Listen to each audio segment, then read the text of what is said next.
this.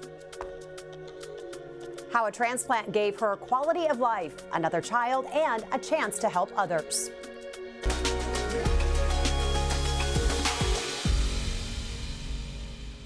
Good morning, I'm Jessica Lovell, and welcome to the Morning Medical Update. A trip overseas led to a chain of medical events for Amy Wallace. A rare diagnosis led to an organ transplant. But Amy is living proof that everything is possible with the gift of life. Mother of two, Amy Wallace has had her fair share of health issues. They started back in college. I was diagnosed with ulcerative colitis, a bowel disease. You just kind of lose control of your bowels a little bit, and so I was trying to get remission where my day-to-day was manageable and I could work, finish college. So lots of medications, lots of doctor visits, lots of missed school and missed opportunities. Then at just 24, she was diagnosed with PSC, primary sclerosing cholangitis. It's a rare liver disease where the bile ducts become inflamed and scarred, causing bile backup and long-term damage over time. At the time, they said this is a disease that's incurable without a liver transplant, and typically most patients need one within 8 to 10 years to survive. So I'm doing the math, and I'm 24. I haven't had the ostomy surgery yet, and so now I'm like, I have two things against me in this life right now. I don't know if I'm gonna make it, what's gonna happen? She lived life throughout her 20s and early 30s, knowing that a liver transplant was inevitable. 6 months to a year, things got a little bit worse with my liver. And so by probably 3 years to 4 years after being told that big news, I knew I was sick. And foods I ate would affect me. The bile doesn't run through your liver as quickly, and so it gets stuck in your bloodstream. You get really itchy. I turned very jaundiced. I was very fatigued, very tired. My liver just wasn't operating as it should. So it was very evident that time I was sick. As her symptoms progressed, her hepatologist at the University of Kansas Health System, Dr. Ryan Taylor, put Amy on the transplant waiting list. Amy was on that list for a year and a half. Tears were shed, but I knew it's gonna be okay. She was in and out of the hospital on medications, antibiotics, trying to keep infections at bay, until she got the call during one of those hospital stays. They actually were talking about sending me home for the weekend. And I really, really begged and pleaded, can I please just stay here? I really need this transplant and I don't wanna go home. Can I just stay? And wouldn't you know, by Thursday night or Friday morning, I can't recall, my labs were worse again and I got the call. So within 2 days, basically being in the top spot, I got the call, still in the hospital. So it was a whirlwind after that. Now, 8 years post-transplant, Amy and her family are living every moment to the fullest. She hopes to one day thank the family of the donor who shared the ultimate gift. My life has changed so much in nearly 8 years since that happened, so it would be quite the story if I could ever share that gratitude. We are so glad to welcome Amy to our program, as well as Dr. Ryan Taylor, transplant hepatologist and director of the liver transplant program. And we've got right here next to me Dr. Tim Schmidt, director of transplantation and transplant surgeon here at the University of Kansas Health System. Dr. Schmidt, you haven't seen Amy in not in a while, no. Quite a while, right? Yeah. She looks good. Looking good, huh? Couldn't tell she had a transplant. Can't tell she had a transplant because, again, you do so many transplants, and once you do a transplant, you're kind of off to the next, and she gets on with her life. Yeah, which is awesome because that's what we try to do this for, so people can have a normal life, and then seeing her kids there is great because that means things are going well. Yeah, and that's why you do what you do. Amy, how are you feeling today? I feel blessed beyond measure. Thanksgiving is this week. It's kind of due time, to count your blessings in life. And 8 years from transplant, 15 from ostomy surgery, and I'm very, very healthy today. And so I couldn't be more happy where I'm at. You said you're hosting, so you feel up to it. You feel lots of energy. Thanksgiving. I got energy. I'll make the turkey. Yeah. Right. So something you wouldn't have been able to do 10 years ago. Absolutely not. Absolutely not. So you were in college at the time that all of this really started when you first got sick. How did that diagnosis shape your life back then? It was very shocking. I was very uncertain of what that meant with the diagnosis of ulcerative colitis at the time. And little did I know it would lead to everything I've gone through. So I was going into my senior year of college. I just wanted to finish college. I was there, 4 years. I just wanted to be a elementary school teacher. I was doing my student teaching coming up. and I was slowly just dealing with ulcerative colitis and losing control of my body. And that was really hard at 20, 21 years old to go through and kind of understand the impact of that. So kind of give us a timeline. How many years were you managing your illnesses? Because there were several. There were several. That one was about 3.5 years, but my body just got so sick so fast. So definitely tried medications, treatments, things like that, but ultimately had to have an ostomy surgery with the removal of my large intestine. So I'll live the rest of my life with an ostomy, and it's been one of the best things that happened to me, truly. But that led to the secondary diagnosis of PSC. So Dr. Taylor, for patients with PSC, what are the early warning signs, and what makes this so challenging to manage? It's a really difficult disease because many times there aren't any warning signs. You may just get labs that are abnormal when you get your routine physical at your doctor's office. But once you start to become symptomatic, you can become jaundice and have itching. Those are some of the earliest signs. And then, the problem with PSC is it just manifests differently in every patient. Some patients have itching, some patients get infections, some patients can get bile duct cancer, and it can be very different depending on the patient's situation. So who's susceptible to PSC? Kind of explain a little bit more about it. Where does this come from? It's an autoimmune disease, but interestingly, it's clustered and related to patients who have inflammatory bowel disease. So we see a high percentage of patients with ulcerative colitis or Crohn's disease who actually get PSC. Which is what Amy had. Yes. Okay. Dr. Schmidt, we recently launched our living liver donor program. Amy had a deceased liver, we know, when she had her transplant. But how will living liver donor programs, like the one that we just recently launched, benefit patients? Yeah, people with PSC are kind of disadvantaged from the MELD score because their score doesn't go up as bad as they feel, and so they usually don't get a higher score as some people. There's now exception points, but their MELD scores are typically lower, so living donor kind of fits in that area where people have kind of a purgatory, so to speak. They can't get high enough and they still feel really bad. So explain the MELD score, though, for people who might not understand that. Calculation to determine how sick a patient is with liver disease based on labs, and people with PSC don't get as high scores as other people with other liver diseases, so it's really a disadvantage for them. So they don't get put on the list? They're on the list. They're on the list. They're just not high enough on the list to get a deceased donor transplant oftentimes now. So it sends them looking for their own, or they have to wait a longer period of time to get really sick, and with PSC that takes quite a while. So, Dr. Taylor, regardless of whether it's a deceased or a living donor transplant, what does the process of getting on and staying on the transplant list look like for a patient? It's a big process. I like to call it an astronaut physical, where you go from head to toe, we look at you, we do all your major organ systems that get checked out. You see about 10 different consultants. We just want to make sure your body can handle going through a transplant, which is one of the biggest operations and processes you can ever go through. So we make sure your mental health is stable, we make sure you have a strong heart, make sure there's no other infections, things like that. So it's a very thorough process. Usually takes about 2 to 3 days of testing to figure that out. Avi, you remember going through all of this? Tell us about what you remember. Well, honestly, with Dr. Taylor, my son, who's now 13, was 3. When I went to the appointment here at the hospital, he was sitting on my lap, just him and I, and that's when I got the first news from Dr. Taylor that he really suggested I get put on the list. It was a little hard to hear. I'm a young mom, and I didn't know really, I knew that was a good thing, but it felt very daunting of like, now I'm at that point. And what's it like when you have somebody in their young 20s going on the list and you're having to have those conversations with them? I mean, well, when you're that age, you're supposed to feel really indestructible. I mean, it's a hard age to feel sick, and being a patient is tough because you have to give up control and allow things to happen to you. And when you are young, a mom, just got out of college, you don't want to deal with things like this. So I imagine mentally it was more challenging than even physically. Yeah. Yeah. I would agree, yeah.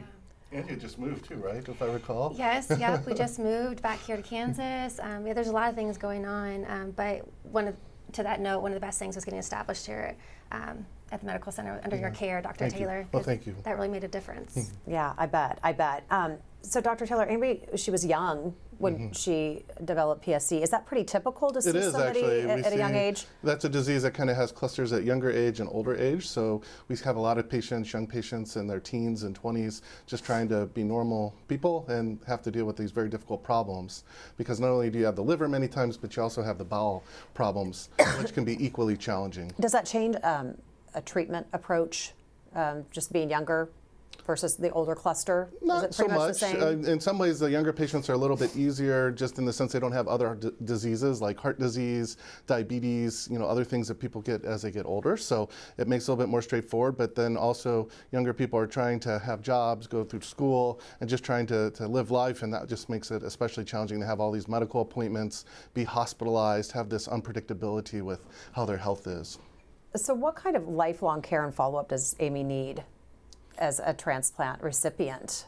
She's doing really well right now. We're just commenting that it's been a while since I've seen her, because once patients get their transplant and get on autopilot, as we say, we really see them about once a year. So they get labs every 3 months and a check-in with us and do their routine health with their primary care doctor, and that's about it. So usually a few years after transplant, the only different thing is they have a scar and they take usually 1 or 2 medications for the rest of their life. That's really about it. What has it been like? What has it been like post-transplant for you? Like he said, I have many scars and I take some medications, but I live life to its fullest, and I do anything really that my heart desires now, and nothing's holding me back like it used to waiting on that transplant. Are you teaching? So I'm in the education realm with healthcare. Yes, and that's something that we're going to Yes. talk about, because that's really exciting. That's going to be kind of like an interesting full circle moment for you. I want to talk about that night, though, because that you kind of knew to stay. That story you told me when we first met about how you kind of knew you wanted to stay because you really wanted that transplant. You kind of knew your body, and you're like, please don't send me home. Yes. Tell me a little bit about that. Sure. So at that time, I was a preschool teacher, and my son was 3, going on 4, and I got a call on Monday. My labs didn't look good. I need to come in for some routine. Let's keep you healthy enough to keep going. But of course, at that point, you get exhausted, and I kind of felt like I just need to replace this. I'm kind of exhausted from trying to keep this one going. Needless to say, Monday turned into transplant that week. By middle of the week, by Wednesday, my labs were high enough, meaning I was sick enough to be first in line, as you could say. I explained to my toddler at the time that I was now the line leader, because they do that at preschool. Yeah. And so he understood the line leader in his vocabulary. It meant you lead and you're first. And so I just said, I'm there, I'm first, I just gotta wait my turn now, and within like 2 days. And so knowing all that, while I was in the hospital, they thought you could go home over the weekend, we could call you. And I was determined enough to say, I really don't wanna leave. I wanna stay here. I think it's coming. I wanna stay put if I can. And I was able to, and I got the call. And that's what you mean, Dr. Schmidt, by that MELD score, that tricky place that you're just kind of hovering, and just like, you don't want to get too well, but you can't get too sick. Right. Because you got to be healthy enough if to. you're sick, you feel bad, but you also have to get that way to get the score high enough. So you can't, is it tricky, like you can't get too sick because you have to be able to withstand having the transplant, correct? Right, and that's the balance. I mean, younger people tend to be less, they don't have frailty problems. Older people tend to get more frail as they get sicker, so that's even a more challenge when they're older patients. Sure. Well, be sure to ask your questions. You can use the chat on YouTube or Facebook, or you can email the Medical News Network. That information is there on your screen. Well, again, we've been talking about post-transplant. You had your son before the transplant, then you had another son afterwards. Yes. Tell us about that. That's exciting. Yes, so 2 boys, 9.5 years apart. I've gone through many things with my health in that time frame, but I really look at it like, I wanted my life to be saved for my firstborn, but then I was able to bring forth new life in my secondborn and be married, and we have a wonderful family together. And it's just, all those things are so beautiful because someone decided to be a donor, and so it's really special to me that I can even be here saying how grateful I am in that way. I bet. Dr. Taylor, are there any concerns about pregnancy post-transplant? Not really. We have to just be mindful of the medication we give to prevent rejection can sometimes cause a few issues, and so it's good to get a good prenatal checkup and work with a high-risk OB team to make sure that pregnancy is not going to be an issue. But really, generally, we have a lot of moms who can get pregnant and have healthy babies afterwards. I know. I remember you telling me about Amy. You were excited to tell me, hey, I have this patient, and she's been able to have a baby since her transplant, and that's always very exciting. Very exciting. Also, a big part of your story, as you had touched on, is that you had mentioned you had an ostomy during all this, and you still do, and it's going to be a lifelong part of your story. But now you're an ostomy educator, so educate us, if you will. Yes. What is an ostomy? Yeah, so with ulcerative colitis, mine was the disease state was so severe, they took out my entire large intestine. So I'm left with an ostomy. It's called a stoma on the outside of your body. You wear this bag to collect stool and waste, but besides rerouting where it, comes out of your body, it's really that's really the only key difference. It's really the fact I get to still survive and live without that organ that was diseased. But to your point, God has just really brought it full circle in my life personally, because I am in the education field on that side. So I'm not in the classroom with children, but I am teaching patients once they go home from ostomy surgery how to care for themselves and really just give them hope and light that they'll have a good quality of life. Oh, I bet they have lots of questions, and it's nice to hear those answers from you. No offense, docs, but just from somebody who actually has it. Street credit is what she has. Exactly, absolutely. And what is that like, just living with that and knowing that that's going to be with you? I bet it's just, again, being part of your story, but just so grateful to know that you're able to live a full, healthy life. And full, healthy life. My 20s, for like a decade, I feel like were survival. So to be later 30s now, yes, I have an ostomy, yes, I have lots of scars to show, but I really look at the mirror like, wow, look how much has happened, and I'm here. And I'm thriving, and just when you're in the valleys, it's hard to know how to get out of that, but it's one day at a time. Great healthcare, great just people working with your body to try to get you to that spot, and I'm just very grateful I got to that opportunity.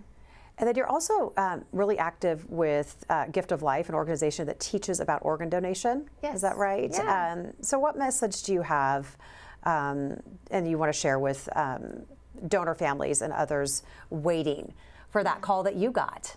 Yes. Yeah, Gift of Life is also special to my heart. So I'm a transplant mentor, so I do get to speak to people on the list currently.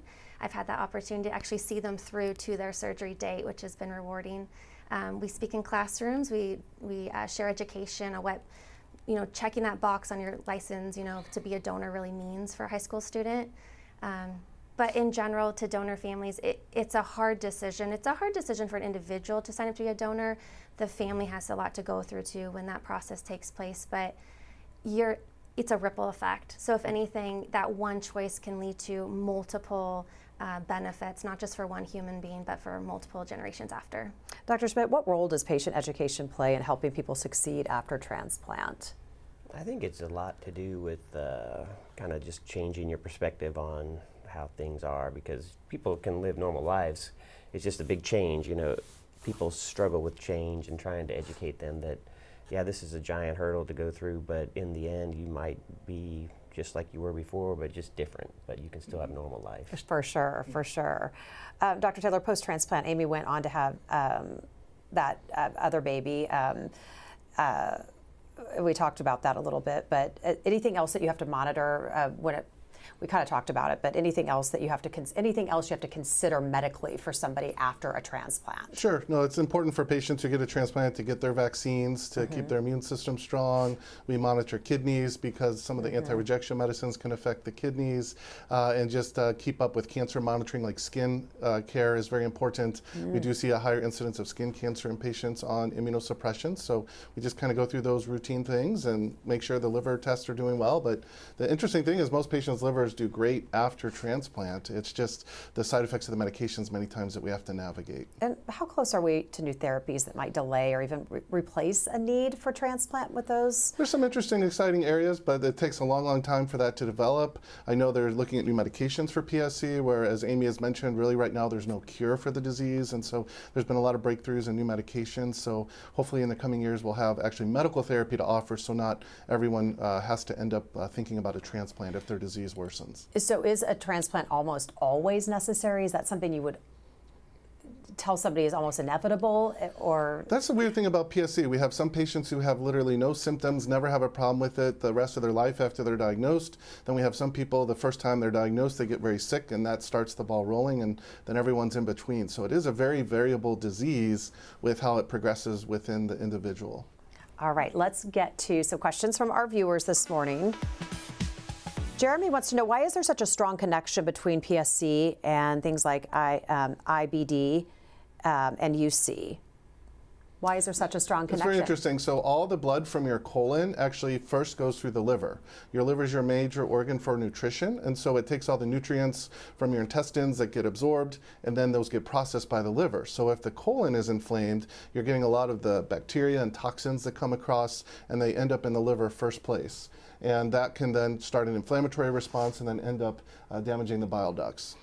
And that's where the disease originates. Marcia is asking, how does she help people live with the change? On social media, there are people sharing their ostomies, wearing bathing suits, working to help people normalize this life-saving change. What do you think is the most important thing that you have helped educate people about? Yeah, no, it's a great question because there's that fear of like, well, now can I still have a good quality of life? Can I do anything I wanted to do previously? In my role, it's really, really rewarding at the end of the day to have these conversations, encouraging them. You can absolutely still do what you've wanted to do in life.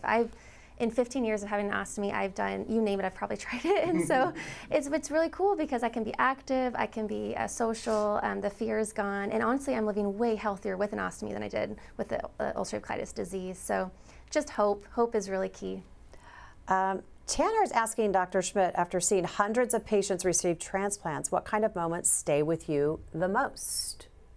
I think these kind of moments, I mean, we certainly have our experiences in the OR where we feel like patients almost don't make it, and then we get to the other side where people come back years later and they're having normal lives. So it's all that angst and loss of sleep and whatever is all worth it in the end, because most people do turn out to have great lives. That's great. That's great. Ellie wants to know, how did you explain your transplant to your kids? I loved how you mentioned, you said line leader when talking about being next in line for a transplant. Any other things that you explained to your kids? You know, we believe in God, and we're a faith-filled family, and so I think I've always just attributed it to, you know, Mom has some scars and this is the road that I've traveled, but I've always remained optimistic, and when I share that with my children, it's in the same way. So just gratefulness, I think, shines through when I talk to my children about my story, whether it be the ostomy or the scars. It's just like, Mommy looks different, Mommy has this, but let's go play, you know, like let's live life. Love that. Brody has a question for Dr. Taylor. What's the most common question you get from patients who are told that they might need a liver transplant? They just want to know what to expect because there's so much uncertainty, as Amy said. You know, there's a waiting list involved. You have to get through testing. There's this, you know, fear that a transplant may not go well, and so just trying to help dispel some of those fears and help them just feel comfortable and understand we're going to work as a team and get through this process, I think, can be very reassuring for patients. Amy Ansley wants to know, what is the first thing you remember wanting to do once you started feeling a little bit better after your transplant? Yes, you know, you get used to a new normal of just feeling sick every day. So that was just what I was used to. And I was really, really pleasantly surprised and shocked how quickly my body came back to good health. So once I got home, my son's 4, I just wanted to go on a walk with him to the park. And we did. There was a park a half a mile down, and I was supposed to be in recovery and start walking a little bit. So I used the opportunity for not only my body to recover, but to be with him. And, you know, he just thought Mom was back and Mom could play. I could do a piggyback ride again. I could hold him again. I wasn't so tired and fatigued to just take a nap. So that was, at that time, that was my first goal, is just be a mom. Just those things we take for granted. Yes. Oh, that's so nice to hear. Dr. Schmidt, you always say how, right, when you do a kidney transplant, people feel really good, really quick. Is it the same go for liver? I think PSC is similar to kidney disease because it's really insidious and long-lasting and more chronic than some of the liver diseases. So they tend to feel different, better energy, and they don't have that lingering chronic infection going on in their bodies. So nice to hear. What's the biggest takeaway from our conversation today? What do you want people to know? Just donor awareness. You know, the holidays are coming. Just make people aware that they can give. Even living donors now, you can donate a kidney or even half of a liver to somebody. You might know somebody who's on the list. You just have to really explore and be open to giving. Yeah, that's a great point. Yes, talk about it around the table this holiday. Yes. Dr. Taylor, what's the big takeaway today? I think this is really a story of faith. I think, you know, these patients have these very difficult situations. They put their trust in their medical team and their families and everyone around them to get through this very difficult process. But I think really having strong faith as a patient really can help get you through these difficult times. Amy, what's the big takeaway from your story? Yeah, to piggyback off that, I think your mindset is huge when you're waiting. It's daunting, it can be challenging. You physically don't feel well, but you're dealing emotionally, mentally, you know, everything combined. But one day at a time, you know, have a great support system, a great medical team, I'm grateful to Dr. Schmidt for performing my transplant, to Dr. Taylor for getting me to that point, and even now with my aftercare. So donor families, thank you for your sacrifice. It's not in vain. It saves so many lives, not just mine. Well said. Thank you all so much. Thanks to all of our guests, all of our viewers for being with us today. Have a great day, and we'll see you back here tomorrow. Can listening to live music change your brain? I'm Alexis Del Cid on the next All Things Brain Health, the science behind using music to treat hearing conditions. Subscribe to our morning medical update and Open Mics with Dr. Stites podcast. Now everywhere podcasts are available.